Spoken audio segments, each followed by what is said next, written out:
Assalamualaikum warahmatullahi wabarakatuh.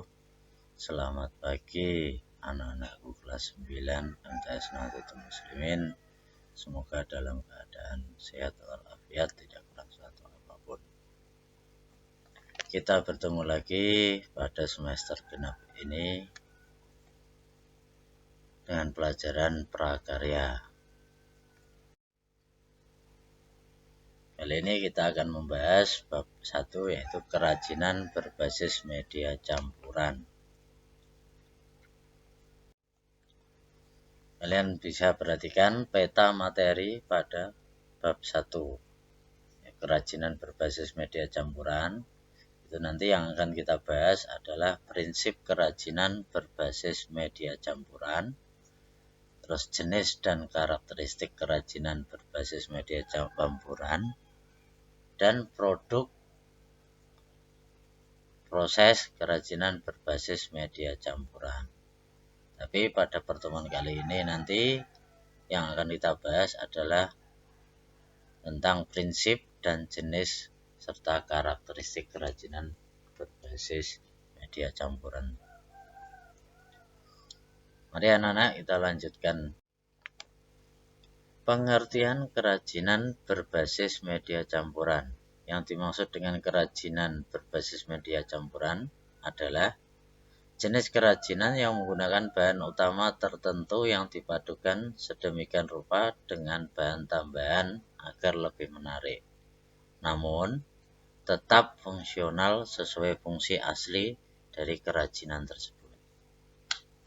Selain agar lebih menarik, alasan lain pembuatan kerajinan berbasis media campuran ini adalah untuk menghemat bahan baku utama, menjadikan karya lebih modern, menjauhkan dari kesan monoton, dan lain sebagainya. Ini alasan adanya kerajinan yang berbasis media campuran. Nah, prinsip kerajinan berbasis media campuran. Adapun prinsip perubahan strateginya adalah sebagai berikut. Yang pertama, merupakan penggabungan dari berbagai bahan yang tidak memiliki reaksi kimia tertentu ketika dilakukan penggabungan. Misalnya, bahan yang digunakan dapat membuat bahan lainnya terkikis atau berkarat, dan sebagainya.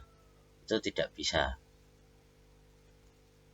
Yang kedua, bahan yang digunakan terdiri dari berbagai jenis, tidak hanya satu saja, melainkan lebih dari satu. Bisa 2, 3, atau lebih.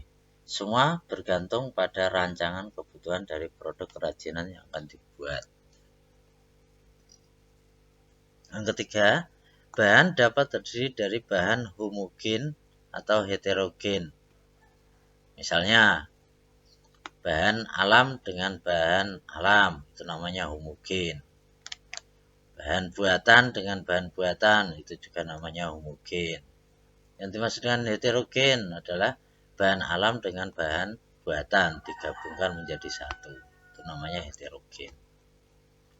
Tidak terjadi perubahan fisik pada salah satu bahan yang digabungkan. Misalnya, terjadi lelehan setelah direkatkan dan sebagainya.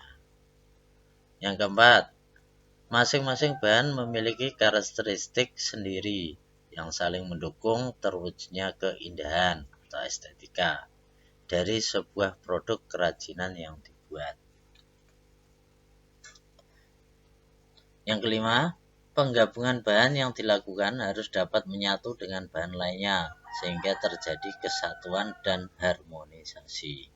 Itu prinsip perubahan strategi dalam proses pembuatan kerajinan yang berbasis media campuran.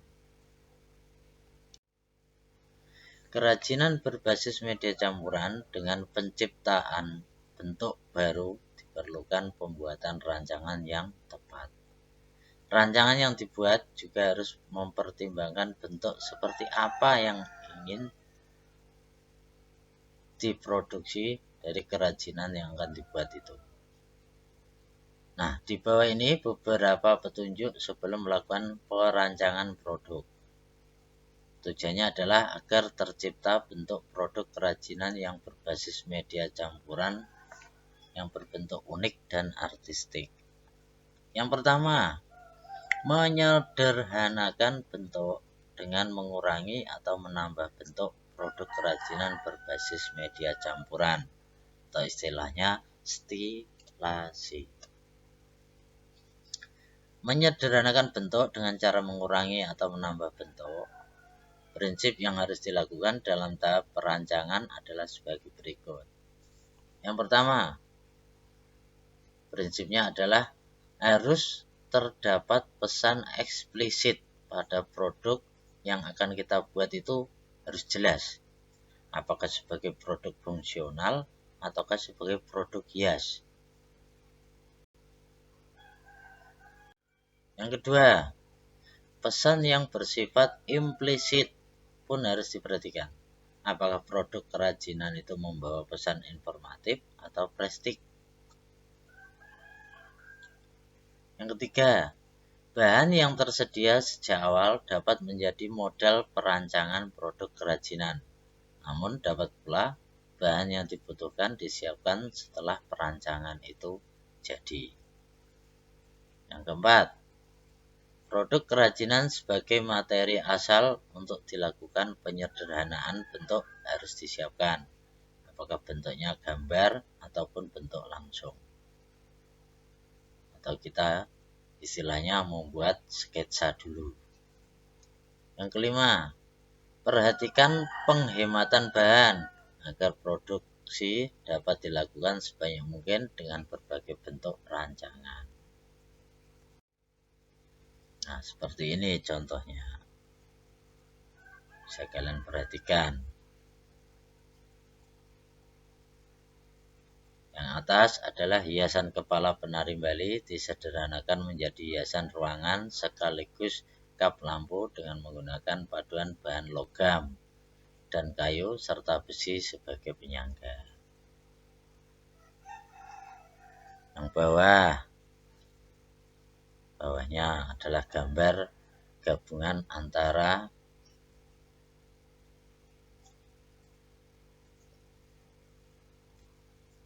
besi dengan rumah keong.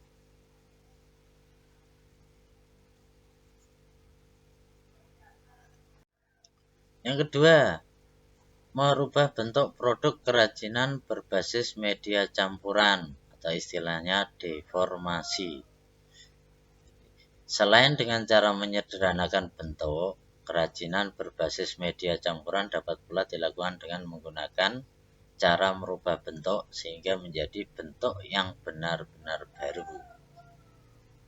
Kalau yang pertama tadi adalah kita bisa menambah atau mengurangi bentuknya. Terus yang kedua ini adalah kita membuat bentuk yang baru. Deformasi diartikan sebagai perubahan bentuk yang terjadi secara permanen. Nah, perubahan bentuk ini harus diimbangi dengan pengetahuan tentang objek atau produk asalnya, agar perubahan yang diharapkan dapat terlihat dengan maksimal. Seperti gambar ini bisa kalian lihat. Yang atas adalah produk kerajinan yang berbasis media campuran. Ini adalah bahan yang terbuat dari keramik yang sudah diubah pada bentuknya.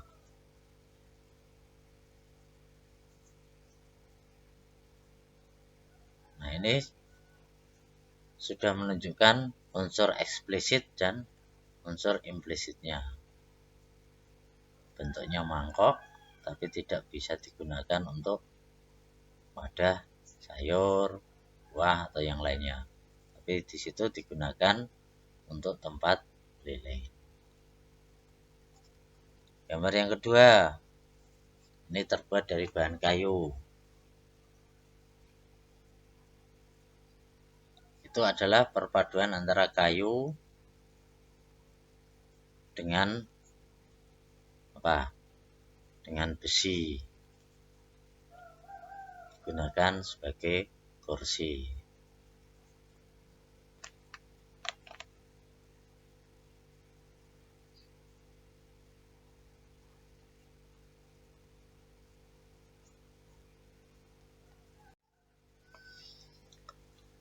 Kita lanjutkan jenis dan karakteristik kerajinan berbasis media campuran. Bahan yang digunakan sebagai bahan dasar untuk kerajinan berbasis media campuran itu sangat beragam, bergantung pada sumber daya alam dari masing-masing daerah. Jenis bahan alam yang dapat digunakan adalah kayu, batu, logam, keramik, kulit, serat, dan sebagainya. Sedangkan jenis bahan buatan yang dapat digunakan adalah plastik, gips, fiberglass, dan sebagainya. Berikut ini beberapa bahan dasar dan bahan paduannya yang dapat dikatakan cocok atau padu untuk dijadikan bahan campuran dalam produk kerajinan. Yang pertama adalah batu. Batu terdiri dari batu permata atau batu mulia ataupun juga batu akik. Nah, ini dipadukan bisa dengan logam ataupun bisa dipadukan dengan kayu.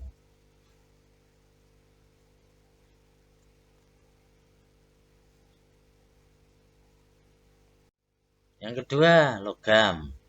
Logam banyak jenisnya seperti perak, emas, perunggu, besi, dan titanium. Dan yang paling sering dipadukan sebagai kerajinan berbasis media campuran itu adalah perak. Selain harganya terjangkau, juga lebih diminati dengan berbagai bentuk penampilan. Logam dapat dipadukan dengan berbagai bahan lainnya seperti kayu, kerang, batu, dan lain sebagainya.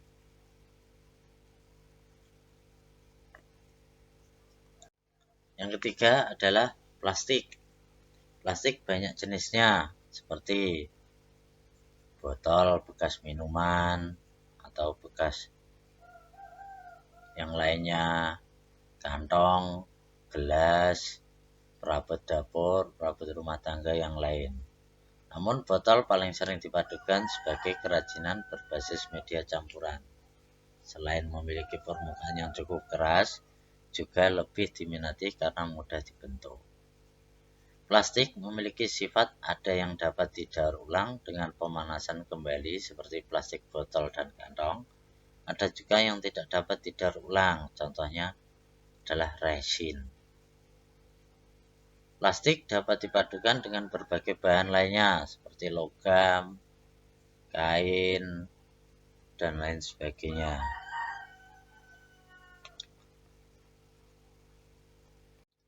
Yang keempat, kayu.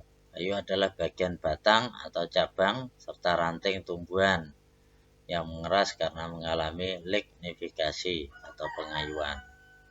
Kayu juga dapat dimanfaatkan sebagai hiasan-hiasan rumah tangga dan sebagainya. Kayu juga banyak jenisnya seperti kayu jati, meranti, nangka, jati londo, kayu hitam, dan sebagainya. Sumber daya masing-masing daerah berbeda. Beberapa jenis kayu dipilih karena bersifat kedap air, isolator, dan mudah dibentuk. Kayu dapat dipadukan dengan berbagai bahan lainnya, seperti logam, baja, dan yang lain sebagainya.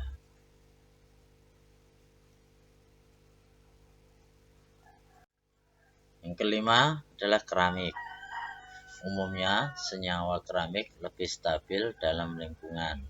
Bahan baku keramik yang umum dipakai adalah feldspar, balklai, warsa, kaolin, dan air. Sifat keramik sangat ditentukan oleh struktur kristal, komposisi kimia, dan mineral bawaan tanahnya. Karena sifat keramik rapuh dan mudah pecah, maka keramik dapat dipadukan dengan berbagai bahan lain yang bersifat lembut atau ringan, yang tidak merusak, seperti kain, rotan, kertas, atau karton.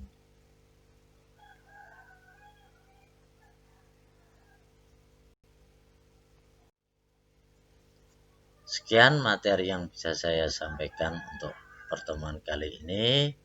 Sebelum saya akhiri, Ini saya kasih evaluasi latihan. Nanti kalian kerjakan di Google Form yang tersedia linknya di deskripsi video ini. Soalnya IC jumlahnya 4. Kalau kalian memperhatikan dari awal sampai akhir, tidak sulit untuk mengerjakan soal ini. Silahkan kalian kerjakan dengan sungguh-sungguh. Semoga mendapatkan nilai yang bagus. Saya akhiri sampai di sini. Wassalamualaikum warahmatullahi wabarakatuh.